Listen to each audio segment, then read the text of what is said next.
Well, considering the holistic perspective that this conference has, I really think that physical literacy is an appropriate holistic construct that may provide us the opportunity to think about the children development in a broader sense. What I'm gonna showcase is the evidence derived from the Outfield project. That is a project we have been doing during the last 6-7 years to promote children physical literacy.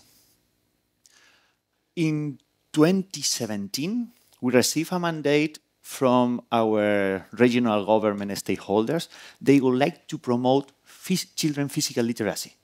We received such mandate, such contact as a very positive and interesting contact, but we were a little bit aware of what was their main goal.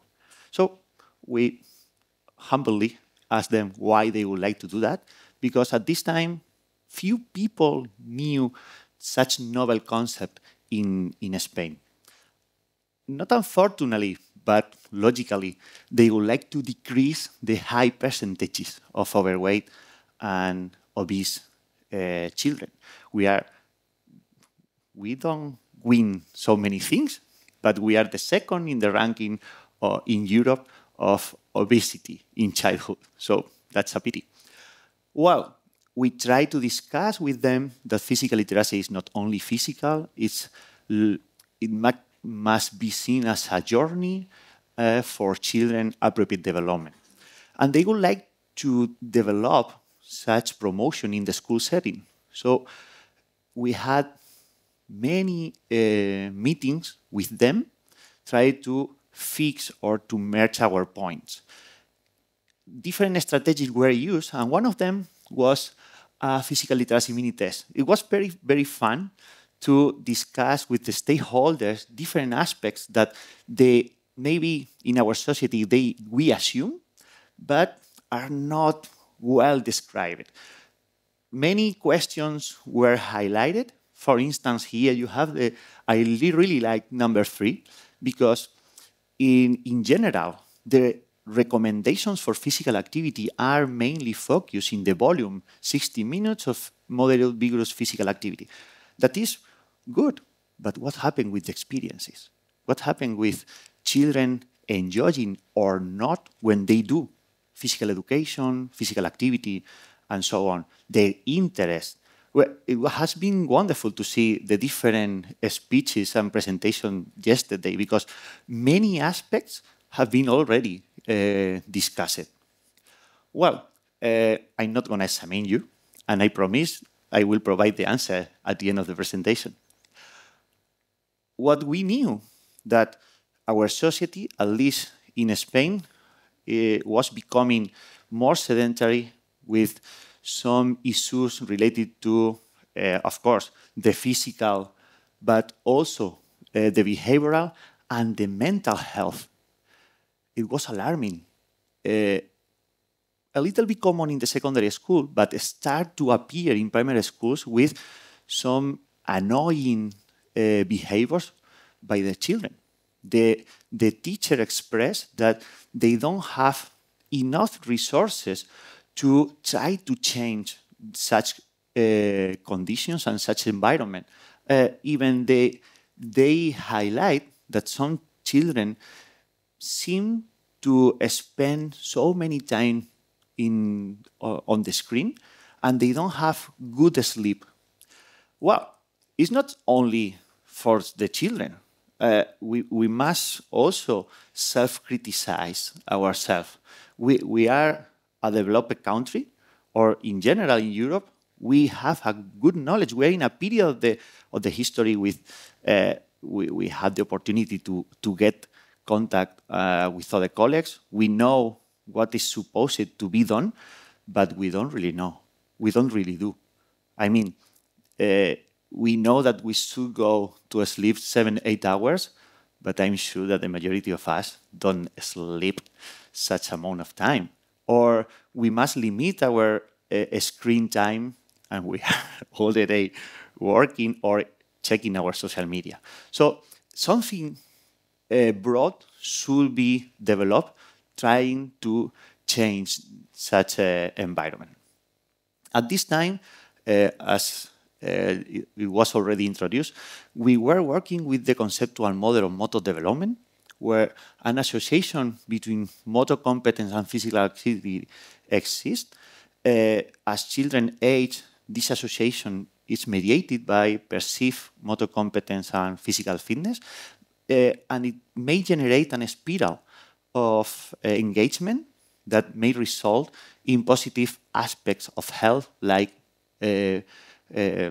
BMI or weight status.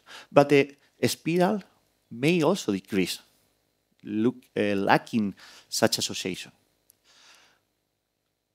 Different authors suggest an expansion of the model by including aspects that are really important for children development, not only the metabolic, but also cognition, social, emotional aspects, and mental health.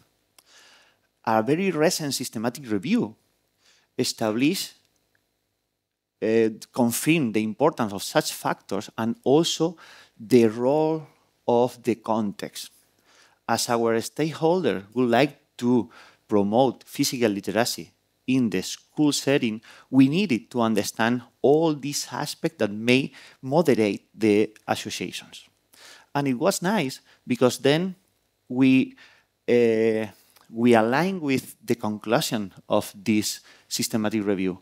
It was imperative to face longitudinal and experimental studies that provide us the opportunity to understand how to promote physical literacy appropriately. Then we ground our project in the conceptual model of physical literacy. In this model, a physical literacy individual tends to practice physical activity according to the context and his or her individual characteristics. Such practice is going to have or provide some impact, not only in the physiological domain, but also in the psychological and social one. In total, the combination or the path over time may result in not only physical, but also mental and social health. So, since this period, in the last 5 years, many conceptual proposals appear explaining physical literacy. And it's nice because it has been aligned or integrated with other important constructs, such as the microsystems that surround the children's development. So with all this background and considering the importance of active play and physical activity engagement with a positive association in these 3 main domains, that was the mental, the physical, and the emotional health, it was paradoxically confirmed that the school setting was exacerbating sedentary behavior. European and especially Spanish evidence suggests that around the 70% the children stay at the school, they are in a sedentary position or behavior. So how we can change it?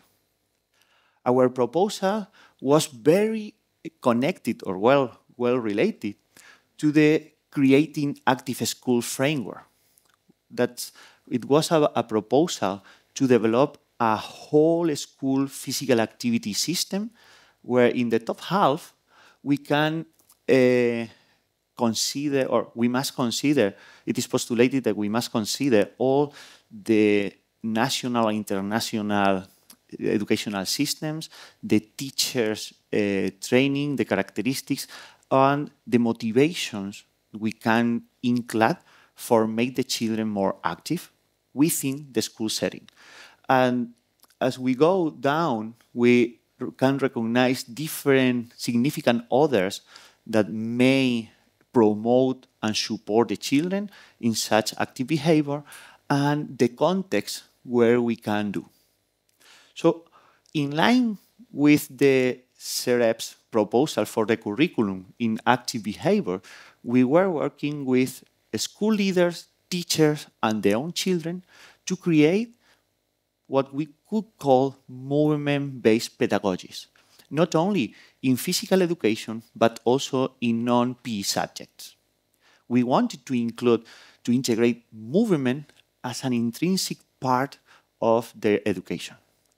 Also, as yesterday we discussed, the importance of the families, as the context is key and the characteristics of the individual may also affect the children's physical activity engagement.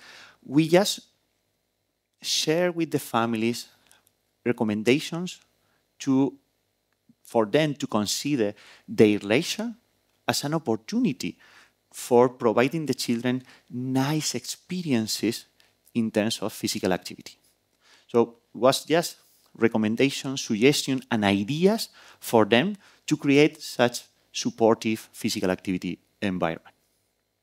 Well, as we wanted to develop physical literacy, every task, every proposal that was programmed involved the 4 domains that the Australian framework suggests. It was easy for us to ground the physical literacy development in this framework because it would allow us to assess the evolution and the impact of our trials. So in each task, at least one element of physical literacy was considered and promoted. With all this background in mind, we developed what we call the Active Learning in Physical Literacy project, the ALPHIL project, with the purpose of understanding and promoting aspects of the 4 domains of physical literacy, and also something that was imperative for our stakeholders, that was the academic achievement and executive functions for the primary school children. Well, the 2 main purposes for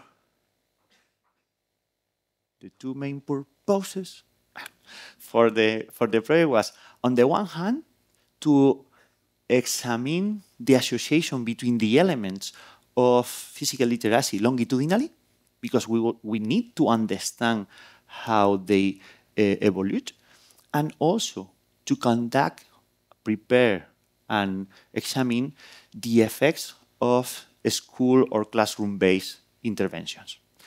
In the first stage, we just examine the association in a prospective manner. So I'm going to showcase the 3 stages that we have been doing during the last 6-7 years. The first stage was grounded in the motor development and physical literacy conceptual models. We conduct a previous systematic review to understand how physical literacy could be integrated in our educational system, in our national context. We examined the terms used to explain the concept, the structure, and the definition of physical literacy. We found 10 domains. We examined the dynamics of the terms used to explain the construct over time. There were some terms that was getting strength and power in the explanation, but others that were weak or almost disappearing in such explanation.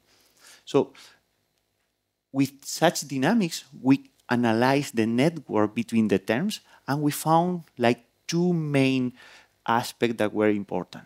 On the one hand, that the most traditional definition of physical literacy was appropriate for us, the Margaret Whitehead definition, and also something that was not common but very important in the physical education field. It was to highlight that to promote physical literacy, it's important to provide or offer a diversity of opportunities to help individuals to foster their motor competence potential. So it's with this idea, we start to conduct the longitudinal study, but also to prepare the interventions. In the longitudinal study, we recruit around 500 children from 8 different schools in the region of Valencia. We assessed them during 4 years, from grade 3 until grade 6 in the primary school, and we assess elements from the 4 domains. We started with the first year assessing body weight, physical activity, engagement, actual motor competence by using the CIAPSE test, because at this period we wanted to use some ecological instruments that allow the PE teachers to conduct by themselves. In that case, the children must jump, slide, catch, throw, skip, hop, and kick all in a row. They must remind the tasks they must do, and we record them and we rate later. We also use the PHzh test to assess cardiorespiratory fitness. From the psychological domain, we use pictorial scales, well adapted and creative for the children to understand some complex concepts for them, to assess perceived motor competence, perceived physical self-concept, physical literacy, and body image, but also we didn't find appropriate instruments or pictorial instruments to assess motivation, basic psychological needs. So we also use some regular and normal instruments, not only the psychological field or domain, but also in the social one. Here, it must be noted that when we start the project, we didn't find appropriate instruments to assess the cognitive domain related to physical literacy. And this is something that has already appeared in the presentation we had yesterday. Well, we start analyzing the result of this longitudinal study, and we found support for the importance of the psychological elements within the motor development conceptual model. It is imperative to not only consider actual performance or physical activity engagement, but the children's self-perception. Here we confirm the autonomous or intrinsic motivation playing a key role in the association and promoting physical activity. And this was not only confirmed in the cross-sectional studies, but also in the longitudinal one. Interestingly, as we found evidence of the mediational role of psychological and social aspects, we wanted to assess if this could be also important for physical literacy. And we confirmed that instead of particular elements be analyzed, if we assess holistically the children's self-perception, the percentage of physical activity engagement explained is higher. So that's confirmation of the importance of such holistic approaches. In a general perspective, the 4-year path confirmed the autoregressive association for actual and perceived motor competence. Of course, this project was impacted by the COVID pandemic in between time 2 and time 3. So unfortunately, we didn't find such association in this period because there was huge limitations for physical activity engagement and connection. But interestingly, we also confirm the different longitudinal paths with associations between physical activity, perceived and actual competence over time in different manners. For instance, this is for me one of the most beautiful paths with physical activity being explained by years before actual motor competence, which in turn is associated with physical perceived motor competence in time 2 and time 3, and by different paths at the last time point of assessment. So it's like different ways to reach Roma, and it provides a picture of the complexity between the elements that may drive physical literacy. So with this background, we wanted to not only assess physical and psychological aspects, but also to integrate the cognitive domain. And this is something that appeared also in some presentation yesterday. We wanted to assess whether there is an association between physical activity participation and academic achievement. It is an inconsistent association that has been proposed, but we can find a study supporting or not finding such association. At the same time, we have the postulated association between physical activity and physical literacy. Also, there are authors who suggest an association between motor competence and academic achievement, and physical fitness too. So we include all the elements and we examine different paths, trying to explain the association between physical activity and academic achievement. And thankfully, we found that physical activity was associated with motor competence, which in turn was indirectly associated with physical literacy. And through self-perceived academic achievement, we can find an association with actual academic achievement. So that's confirmed the complexity of establishing connection between key elements on children's development. So it's not as easy as sometimes we explain to our students that it's important to practice physical activity because it connects with academic achievement. Okay, it connects with academic achievement by or through an indirect relationship with other elements being key.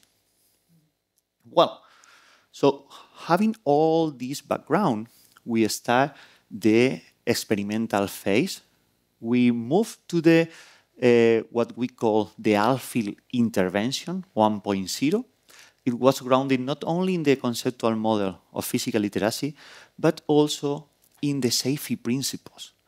We review different theories in order to promote children's health, and we really like such principles that were developed by David Lubans and colleagues in 2017, because it was developed by not only researchers, but teachers. They really connect in the work of such principle development.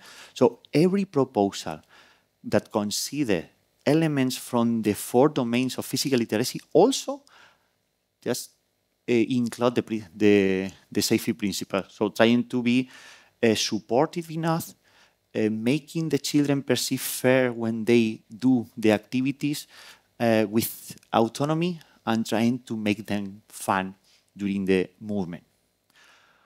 So also, according to previous evidence, we found that if we were able to change 10 minutes of light physical activity or sedentary behavior to moderate to vigorous physical activity, there was an association in actual and perceived motor competence. So we established that during 9-10 weeks, we would work by delivering 3 physically active learning activities per day. That's around 30-45 minutes of movement during the school setting, putting the children, the students, in the main core of the program. So during the course 20-23, after contacting and doing the randomization of the schools, we develop a teacher training period during the first trimester. Every week we meet all to co-create the resources, to explain the process, and from the early beginning, we highlight one important thing. We didn't like to do our research in their schools. What we wanted was to develop a research with the schools all together. And it was important for them to be recognized and then to be engaged actively in the process. So here you have an example of how we progressively try to empower the teacher to change from a passive manner of teaching to a more manipulative one for later, to create activities within the classroom with movement, and at the end, provided them the self-confidence to program physically active learning out of the classroom, in open spaces.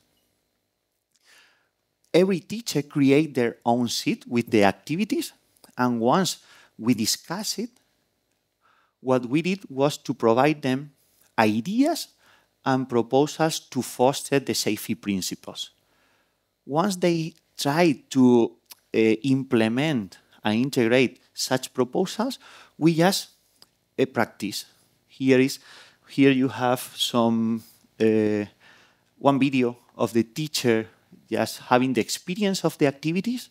This was a day for science and mathematics active learning. And once we have all the activities experienced, then we confirm if the proposal to foster the safety principles were appropriate, or we adapt slightly. So, for instance, in such process, the typical traditional game of tic-tac-toe or 3 in a row, we can play in a passive manner, just manipulative, or we can move or use commonly that in physical education by teams. The children must play to just score. One teacher, just by himself, think about creating what he called 100 in a row. It's very, very easy. And it's very effective because you don't need so many resources. Here, I forgot to take out, but this is what a teacher would need. Just some sticks, some cards with the numbers, 2 colors to differentiate the team. But the color is not the key. The key is the sum. They must score 100 in a row. So for instance, here they will have the red team followed by the blue, red, blue, red, and before the red put the 4th, here we have the 100 in a row. So the teachers were so effective in creating such resources that don't require many elements, but are very useful to work the contents. Then we fill out such sheet with the strategies to promote the safety principles, and we conduct the intervention. Immediately before, after, and 10 weeks later, we conduct pre-test, post-test, and retention, and during 10 weeks we were working with the children in 6 primary schools, 3 control and 3 experimental, around 285 children. By working in different subjects, here you have a tentative schedule for 1 class group, where when they had physical education, we only prepare for 2 physically active learning, but when they didn't have physical education, then we had 3 physically active learning. We work in maths, science, language, and music. And in physical education, we co-create 3 teaching units. In that case, we use cooperative learning and non-linear pedagogy to promote physical literacy. Spikeball was a very interesting and novel sport in Spain. It made the children to establish a very similar onset level for everybody, and some challenges at the meantime they were working in physical education.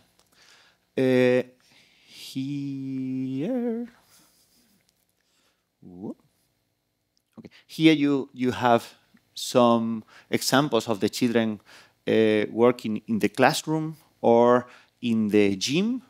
We asked the teacher to look for places such as the corridor where they can help the children to make the activity, of course, trying to don't disturb the rest of the groups, but they start to propose different spaces that were not used commonly. In the physical education, we had the children playing to some cooperative learning. It was not easy for many of them because they were not used to work cooperatively, and this was a shock for us. There was children crying because they didn't like to play with some of the mates because some previous problems. So it took time for us to make them realize of the importance of the cooperation. The spike ball was very well accepted because we have Valencia and Pilota, which is a cultural game and very traditional in our region. So it was like a different way of playing. And also the cognitive challenge in movement was very well accepted because it was novel activities that motivate them. We had different elements as primary outcomes. You can see that in some of them, we didn't have like social skills to be assessed directly connected with physical literacy or cognitive elements that can be assessed ecologically. We decided to choose elements, but sometimes are not as well connected to the construct. We also had some secondary outcomes to analyze all the results. And the outputs from the multi-level linear models exhibit that in the experimental group, we found an increase in moderate to vigorous physical activity and also actual motor competence. In the psychological domain, an increase in perceived motor competence only in the experimental group was found, but no effect was found in the perceived physical literacy or the social domain. So this is something we start to think about and to try to adapt for future. And thankfully, we got some evidence of the effectivity of our educational system because children increase math fluency not only in the experimental but also in the control group, which is good. But interestingly, and linked with the Pygmalion hypothesis, only the teachers who were involved in the experimental study were able to report the progression of the children in terms of academic performance. So if we would like to engage the teacher in such active learning environment or movement-based pedagogy, we have evidence for them to maybe being actively involved in such projects or proposals makes you to understand or recognize better your children's evolution. In terms of the secondary outcomes, an increase in cardiorespiratory fitness was found for both groups, but in the control group, light physical activity decreased, so the ALFIR project can be seen as a preventive manner. No effect was found in such secondary outcomes for the psychological or the social identity, and that was not so good for us. The children in the experimental group perceive the task climate was more related to competition or to ego. So it's important to don't focus physically active learning in competitive activities, but movement without so many competition. And no effect in such secondary cognitive elements. So having such evidence, we decided to develop what we call the ALFIL 2.0. It was developed in a very similar manner than the first project, grounded in the similar concepts, but in that case, we conduct a quasi-experimental study. Instead of a randomized controlled trial, quasi-experimental study, making the sample size higher, involving not only children in grade 5, but also in grade 4, and in 4 schools in the same region. Different school, but the same region. So the process was very similar, but in order to make the teacher feasible to conduct the proposal, we decreased the number of physically active learning. Instead of 3, they only had to do 1 physically active learning per day, and we adapt the physical education teaching units because it was in the course, the academic year 23-24, so we had the Olympics in Paris. We prepared what we call a global proposal of the new Olympic Games. We wanted to explain to the children that there are Olympic sports, but other sports that are not Olympic, and in order to help them to become Olympic, it's good to know them. So we include with the decision of the teacher, taekwondo talent, no sparring, but taekwondo exhibition. The chalkboard flag, this is one of the most amazing experiences I have ever had in physical education. And the roller skating. Roller skating. Roller skating. No. Oh, roller skating. And after every class, the children return to the classroom, and before starting the next subject, they must fill out a Bitácora book explaining the experiences and the content they work in order to interiorize again what they were working. And every week, we provide them questions to work as a team to respond the quiz with like a challenge. Well, here you have the children practicing the taekwondo with some techniques, and after that, they must prepare a choreography with some mandatory tasks that at the end would be evaluated by that panel of experts like Got Talent, but in taekwondo. The experts were us, so imagine the expertise. But later, we had the children in chalkball. The nice aspect of chalkball is an opposing sport where the defenders are not able to touch the ball. So it breaks the student mind because they are used to just steal the ball, but it was not allowed. So it makes them to start thinking in the tactics because we also include the flags. So you have the flag, but if you have the ball, then the other team can steal the flag. If you don't have flags, you continue playing, but you are not able to score. So new roles start to appear with the children, one of them just stalling, the others passing and trying to score. So it was very, very nice because they start thinking as a team. And the roller skating helped them to increase the self-esteem because it was a non-common activity, and many of them were able to figure out that at the end of the unit, they were able to skate not so good, but at least they didn't fall down. So as I mentioned, after every lesson, they return to their classroom and they fill out the key aspects of the lesson. And we work with the quiz. If they, as a group, answer the question properly, they got our congratulations and new challenges to be faced.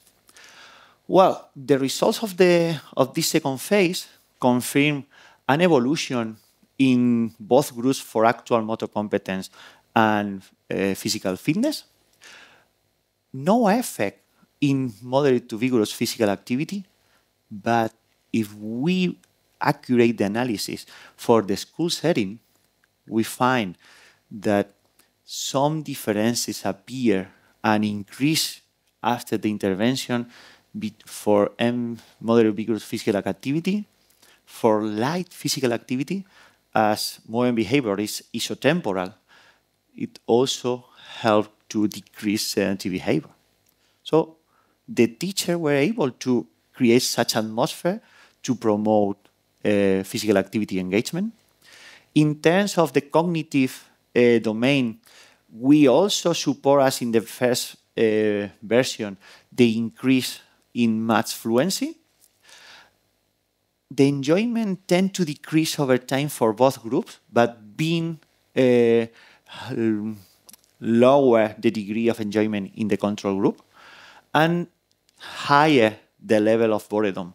So it's important. If we are thinking in the children, it's not the fact of having them playing every time, but at least they perceive the school setting as a more enjoyable environment. In terms of the social domain, we are not so successful. I'm not so happy with the results, but this is what we found. The task limit again decreased overall after a period at the end of the course.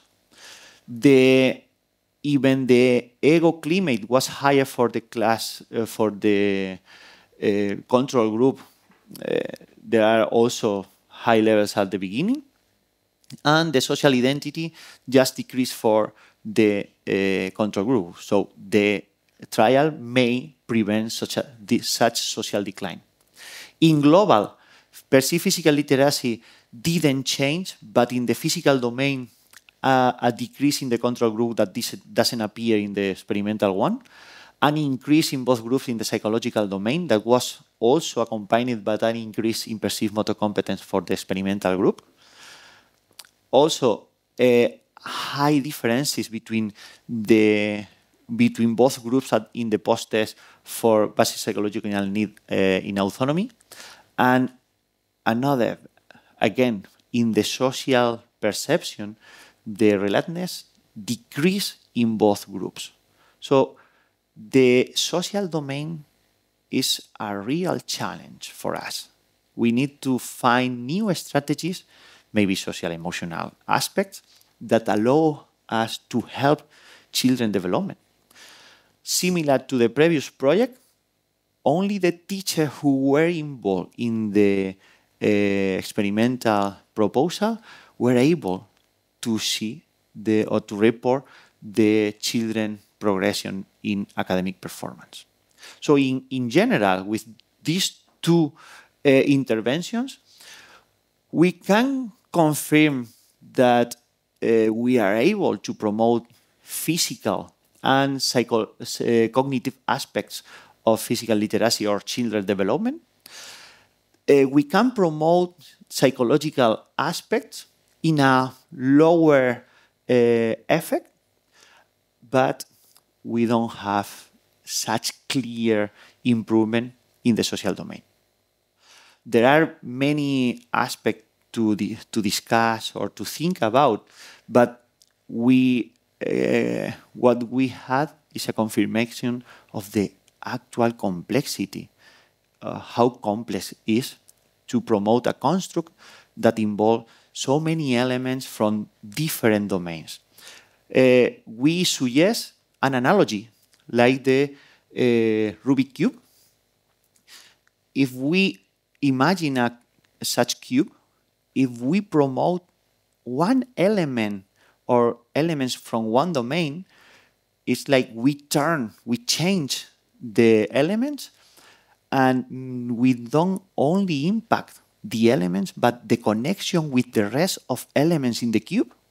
So it means that it's a real complex impact, and it's important to have instruments and methodologies that allow us to study it properly. So what we would like to do in future is to develop or found appropriate instruments to assess physical literacy. This instrument, for instance, in our study we use for the social and psychological domain reports, children's self-reports between 1 and 4 points of range option, maybe increasing to a 7 point make us to control such a sailing effect we found in the pretest.